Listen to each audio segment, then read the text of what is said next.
สบายดีเนาะทุกคนเนาะสำหรับมื้อนี้แอนนาก็จะมาลองใส่เทคนิคโกง BX ให้เบิ่งเนาะในเวลา3:56 นาทีเนาะของวันที่13เดือน7เด้อทุกคนเด้อมาเบิ่งกันว่ามื้อนี้เนาะโมงนี้เทคนิคนี้จะใส่ได้บ่มาเบิ่งนำกันเนาะกราฟ BTC กับ Ethereum เนาะซึ่งแอนนาจะวิเคราะห์อยู่ที่กราฟ BTC แล้วมากดออกออเดอร์อยู่ที่ Ethereum เด้อทุกคนเด้อเดี๋ยวเราจะรอท่าออเดอร์ถัดไปเนาะซึ่งออเดอร์นี่แอนนาจะไปอยู่ที่60 USDT เด้อมาเบิ่งว่าเทคนิคตัวนี้จะใส่ได้ผลบ่เดี๋ยวรอท่ากันก่อนเนาะโอเคเดี๋ยวมาย่อขยายเบิ่งกราฟว่ามันมีเปอร์เซ็นต์ส่ำใดเนาะโอเคทุกคนปัจจุบันเนาะ BTC นี่มีลักษณะมีแฮงขายเข้ามาแล้วเนาะทุกคนแต่ว่าอยู่ในรูปแบบโซนที่มันเป็นโซนแนวฮับนะทุกคนนะโอกาสที่มันจะขึ้นแมนมีสูงเนาะ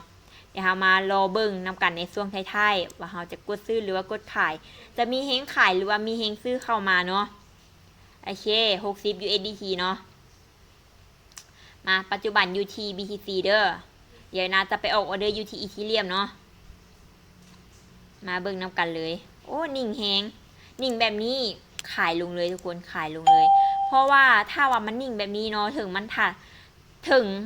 ต่ำฐานต้านเนาะทุกคนมันต่ำฐานต้านมันก็จะมีการดีดตัวลงมาเนาะมาไอ้นะเสื้อว่าลงได้ทุกคนมาเบิ่งเพื่อความชัวร์ของเขาปัจจุบัน BTC เนาะมันมีการลงมาแบบยาวเลยแสดงว่าอีทีเรียมนี่บ่พลาดแน่นอนเนาะทุกคนเนาะตามขายไปออเดอร์นี้สำหรับโมงนี่เนาะ